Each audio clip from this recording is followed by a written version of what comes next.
Shalom, saya mahasiswa Institut Agama Kristen Negeri Tarutung. Perkenalkan, nama saya Lisa Dinawati Borsitorus, NIM 2201018083. Prodi Pendidikan Agama Kristen, saya mahasiswa semester 1 grup C. Adapun mata kuliah pada materi ini ialah Teologi Sistematika, dosen pengampu Dr. Baginda Sitompul MPDK. Dan materi kali ini ialah pengajaran tentang akhir zaman. Berbicara tentang kedatangan Kristus kedua kali atau yang sering dikaitkan dengan akhir zaman, dalam istilah teologi disebut eskatologi. Seperti tentang segala kebenaran yang dinyatakan oleh Alkitab, demikian juga tentang eskatologi ada beberapa macam pandangan. Kita hidup dengan iman, bukannya dengan penglihatan. Hal ini terang sekali kalau kita memikirkan eskatologi. Eskatologi adalah doktrin yang membicarakan pernyataan Alkitab tentang hal-hal yang terjadi sesudah orang meninggal dan hal-hal yang akan terjadi pada zaman yang terakhir. Siapakah yang dapat menceritakan hal-hal ini? Tak pernah ada seorang pun yang kembali dari alam maut, bukan manusia yang dapat menceritakan hal-hal itu dengan benar, melainkan Allah lah yang dapat memberikan pernyataan tentang hal-hal ini. Alkitab memberikan penjelasan yang lengkap tentang peristiwa itu. Karena itu, hal yang terpenting dalam mempelajari akhir zaman, hati dan pikiran kita harus berpusat dan terarahkan kepada Allah dan firman-Nya, yaitu Alkitab, sebagai pedoman dan praktik kehidupan iman kita. Pengajaran ini perlu diberikan karena dalam pengajaran ini ada implikasi yang diharapkan dari kehidupan orang percaya pada saat ini. Oleh karena itu, mempelajari akhir zaman sangat penting, melaluinya orang percaya dapat 1. Tetap bersukacita di tengah penderitaan, di dalam 2 Korintus 4 ayat 17. Yang kedua, menjaga kekudusan hidup selama di dunia ini, yang tertulis dalam 1 Yohanes 3 ayat 3. Ketiga, menyiapkan kita akan perkara yang akan datang. Yang keempat, selalu ingin mendekatkan diri kepada Tuhan. Yang kelima, memusatkan perhatian kita kepada hal-hal yang berkaitan dengan keabadian. Yang keenam, meyakinkan kebenaran Alkitab. Yang ketujuh, membuktikan kesetiaan Allah yang tertulis dalam kitab Titus 2 ayat 11-15. Kehidupan orang Kristen tidak diakhiri pada saat kematian. Kematian hanyalah salah satu tahapan dalam kehidupan ini. Ada tahapan lain yang telah disediakan oleh Tuhan. Seandainya maut merupakan akhir dari segala sesuatu, maka sebaiknya marilah kita makan minum, kawin-mawin, dan bersukaria, bahkan berfoya-foya karena besok kita akan mati. Yang tertulis dalam 1 Korintus 15 ayat 32. Iman Kristen tidak percaya bahwa kematian merupakan kata akhir, bahwanya Kristus telah menang atas maut dengan segala kuasanya dan memberikan harapan jaminan kehidupan yang kekal bagi manusia.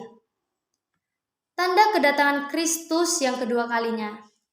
Kita sedang hidup di akhir zaman dan Kristus akan segera datang kembali ke dunia untuk kedua kalinya. Itu pasti, yang tertulis dalam Yohanes 14 ayat 1-3. Tapi tentang saat kedatangannya tak seorang pun yang akan tahu. Karena jika kita meramalkan, itu adalah hal yang sia-sia. Sepanjang sejarah, memang banyak orang yang datang yang berusaha meramalkan kedatangan Kristus. Seperti yang dilakukan oleh Johann Heinrich Alstadt, teolog Jerman, yang meramalkan Kristus datang kembali ke dunia tahun 1694, namun meleset. Dan William Miller, pendiri Seventh Day Adventist, meramal tanggal 10 bulan 10 1843 Yesus akan datang, tapi salah. Dan Charles Taze Russell, pendiri Saksi Yehova, meramal Yesus datang tahun 1914, tapi keliru dan banyak pengikutnya meninggalkan dia. Selanjutnya pendeta Eko Pujiono asal Indonesia meramalkan Yesus datang tahun 1988, tapi tidak terjadi. Adapun ramalan yang menyebutkan Yesus akan datang tanggal 28 bulan 10 1992 pun tidak terjadi. Alkitab berkata bahwa malaikat bahkan anak pun tidak tahu tentang hari kedatangannya, tapi banyak orang yang sok tahu dan mencari tahu. Ini sikap yang keliru. Walaupun demikian, kita harus mengetahui tanda-tanda zaman yang mendahului kedatangan Kristus kedua agar kita siap setiap saat. Yesus marah kepada orang yang tidak bisa membaca zaman, seperti yang tertulis dalam kitab Matius 16 ayat 1-3. Ada beberapa tanda zaman yang harus diperhatikan yang merupakan indikasi bahwa Yesus segera datang kembali, yaitu Yang pertama, pengetahuan bertambah, yang tertulis dalam Daniel 12 ayat 4. Penemuan alat-alat canggih pada abad ke-20 merupakan salah satu tanda akhir zaman dalam abad ini. Terjadi lonjakan dalam dunia ilmu pengetahuan. Kini setiap kurang lebih 30 menit ada satu penemuan baru. Dalam abad ini, ditemukan telepon, lampu listrik, gramafon, radio, televisi, mobil, pesawat udara, komputer, dan lain-lain. Bulan Juni 1976, Viking 1 pergi ke Mars. Waktu tangan elektronis untuk mengeruk tanah Mars rusak. Ahli NASA memperbaikinya dengan gelombang radio dari jarak 300 juta kilometer lebih. Waktu Apollo 12 rusak di angkasa luar, ahli NASA memperbaikinya dalam waktu 84 menit. Seorang ahli berkata, tanpa komputer kita butuh waktu 1 juta tahun untuk memperbaikinya. Yang kedua, kemajuan transportasi yang tertulis dalam kitab Daniel 12 ayat 4, even to the time of the end many shall run to fall. Daniel menubuatkan adanya kemajuan sangat pesat dalam lalu lintas di bumi pada akhir zaman, yang tertulis dalam kitab Nahum 2 ayat 4. Menubuatkan kereta yang berpacu seperti kilat karena begitu cepatnya. Tahun 1780, Sir Isaac Newton meramalkan bahwa pada suatu saat manusia bergerak lebih cepat dari kilometer per jam. Hal ini disebabkan Voltaire, tapi kini manusia memiliki alat transportasi yang dapat bergerak jauh lebih cepat dari 80 km per jam. Yang ketiga, kemajuan telekomunikasi. Dulu manusia mengimpikan dirinya dikirimnya musik dengan menggunakan gelombang magnet listrik melalui luar angkasa. Dengan kecepatan cahaya, itu terlaksana dengan ditemukannya radio bagaikan kilat sambung menyambung sambil meneruskan kata-kata yang tertulis dalam kitab Ayub 38 ayat 35. Lebih dari itu, Alkitab telah menubuatkan penemuan alat yang tiba meneruskan suara dan gambar ke seluruh dunia dalam Wahyu 11 ayat 9. Dikatakan bahwa orang dari berbagai bangsa yang dapat melihat mayat dua saksi Allah di Yerusalem. Ini adalah hal yang mustahil bagi orang yang hidup pada abad-abad lampau, tapi dengan ditemukan televisi, hal itu sangat mungkin. Pada abad ke-21, telekomunikasi berkembang begitu rupa dengan alat komunikasi seluler. Hampir setiap orang bisa mengirimkan siaran langsung atau yang sering kita sebut dengan streaming kepada orang lain yang berada di tempat yang jauh. Yang keempat, munculnya pengejek-pengejek yang tertulis dalam 2 Petrus 3 ayat 3-4. Alkitab menubuatkan akan datangnya pengolok-olok yang hidup menurut hawa nafsunya dan tidak percaya akan kedatangan Kristus yang kedua kalinya. Rock Opera High mementaskan kemaksiatan dosa Sodom dan Gomora. Film The Love Affair of Jesus melukiskan Yesus sebagai perampok bank yang terlibat dalam skandal percintaan. Sungguh fakta yang diputarbalikkan, namun Allah tidak membiarkan dirinya dipermainkan sebab orang yang menghujatnya akan menemui kebinasaan seperti yang tertulis dalam kitab Galatia 6 ayat 7-8. Yang kelima, timbulnya ajaran-ajaran sesat yang tertulis dalam Matius 24 ayat 4-5 dan ayat yang ke-24 dan 1 Timotius 4 ayat 1. Semakin banyak ajaran yang sesat yang berkembang pada akhir zaman. Beberapa contoh aliran sesat yang berkembang dewasa ini yaitu: yang pertama, Saksi Yehova. Sekte ini didirikan oleh Charles Taze Russell yang pernah disidangkan karena skandal memanipulasi uang dan penterjemah Alkitab New World, padahal dia tidak bisa bahasa asli Alkitab. Sekte ini mengajarkan bahwa Yesus bukan Allah tapi makhluk yang diciptakan Mikael. Neraka tidak ada, surga sudah penuh untuk 144.000 orang. Lembaga gereja berasal dari setan. Yang kedua, Mormon atau Gereja Yesus Kristus dari orang-orang suci zaman akhir.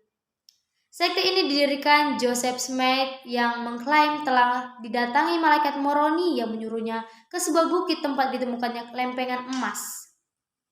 Padahal lempengan emas itu tidak pernah ditemukan dan Joseph Smith tidak bisa bahasa kuno. Sekte ini mengajarkan perkawinan poligami seperti nyata dari kehidupan Brigham Young, penerusnya yang memiliki 53 orang istri.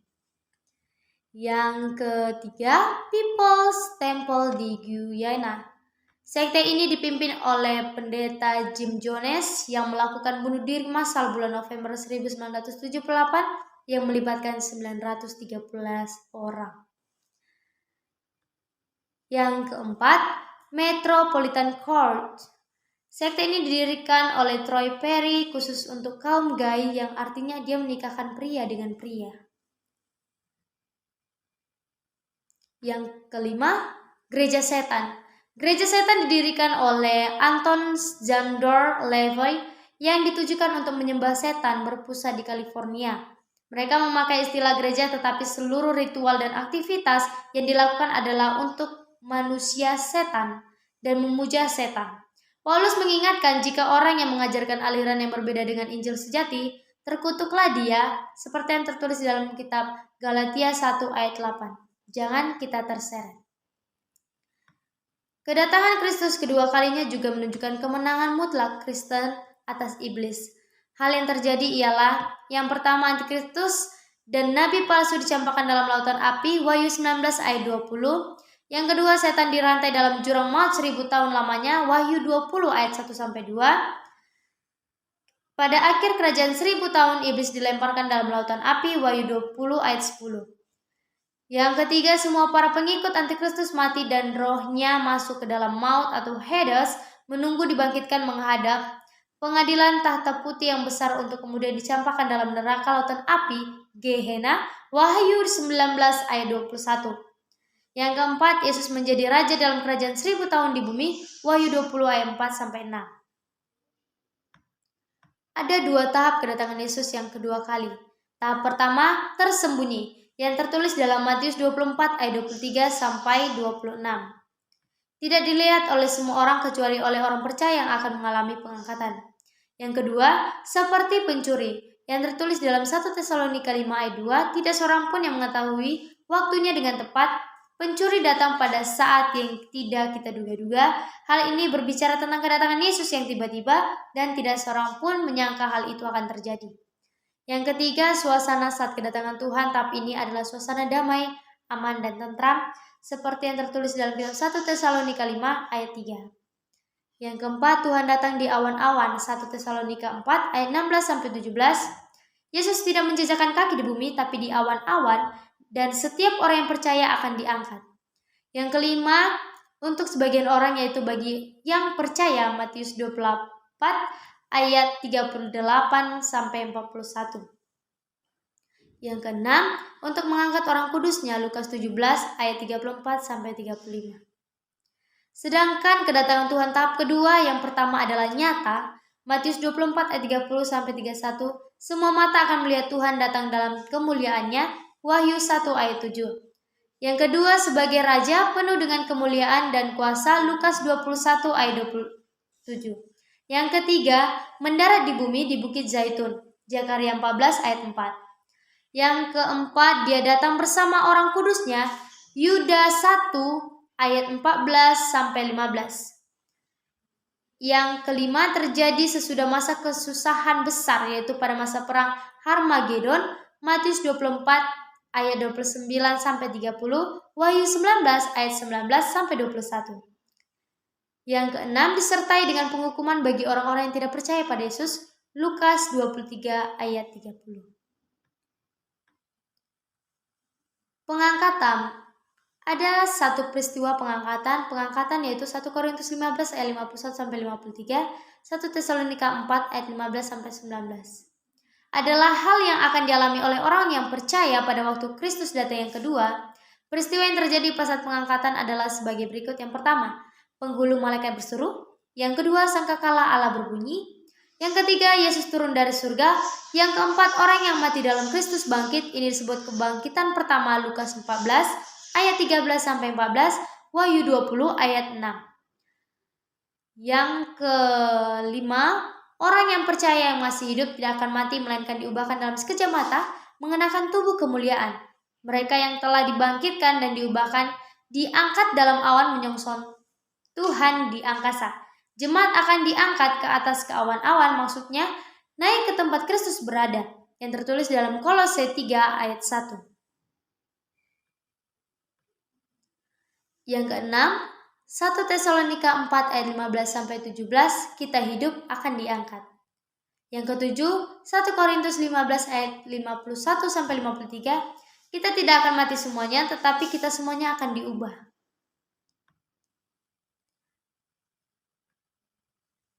Selanjutnya, orang yang telah diangkat akan menghadap tahta pengadilan Kristus dan masuk dalam pesta kawin anak domba. Adapun tujuan pengangkatan adalah Allah menerima orang pilihan seperti yang dijanjikan, Yohanes 14 ayat 1-3. Yang kedua, umat pilihan dibawa kepadanya tak bercacat, sempurna roh, jiwa, dan tubuhnya, 1 Tesalonika 5 ayat 23, dan Yudas 1 ayat 24. Yang ketiga, mengadili orang percaya dan memberinya upah atau pahala, seperti yang tertulis dalam 2 Korintus 5 ayat 10. Persiapan apa yang diperlukan agar kita diangkat?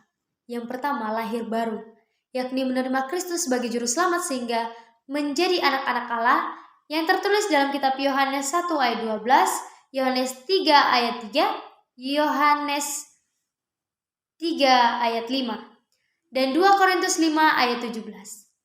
Yang kedua, penuh dengan Roh Kudus dan menaati pimpinan roh, Galatia 5 ayat 16-25, Efesus 5 ayat 18. Yang ketiga, hidup kudus, hidup dalam terang, tak bercacat celah di hadapan Allah, Efesus 5 ayat 27, 1 Tesalonika 5 ayat 23, 1 Yohanes 3 ayat 2-3. Yang keempat, berjaga-jaga dan berdoa senantiasa dalam menantikan kedatangannya, Matius 24 ayat 44, Matius 25 ayat 1-13, Lukas 21 ayat 36.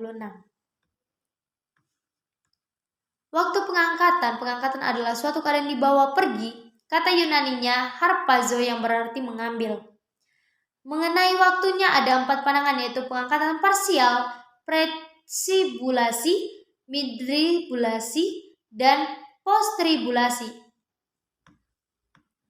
Pengangkatan parsial yang pertama sebelum masa kesusahan, ini akan dialami orang Kristen yang dewasa rohaninya, yaitu mereka yang hidup dalam kepenuhan Roh Kudus. Yang kedua, selama masa kesusahan, orang percaya yang tidak siap untuk pengangkatan pertama akan diangkat pada periode berikutnya. Ini terlihat dalam Wahyu 7 ayat 9 dan Wahyu 7 ayat 14 dan Wahyu 12 ayat 5. Yang ketiga, sesudah masa kesusahan, pada akhir masa 1000 tahun akan ada kebangkitan orang-orang percaya yang tidak mengalami kebangkitan yang pertama bersama-sama dengan kebangkitan orang-orang yang tidak percaya. Orang-orang percaya akan memasuki kerajaan yang kekal, meskipun mungkin mereka tidak mengalami kerajaan 1000 tahun. Dan ayat penutup buat kita semua yang tertulis dalam 1 Yohanes 2 ayat 18, anak-anakku, waktu ini adalah waktu yang terakhir. Dan seperti yang telah kamu dengar, seorang antikristus akan datang. Sekarang telah bangkit banyak antikristus, itulah tandanya bahwa waktu ini benar-benar adalah waktu yang terakhir. Sekian penjelasan dari saya. Adapun kata-kata yang salah, saya minta maaf. Sekian dan terima kasih. Shalom. Ampunilah aku, ampuni kelemahanku.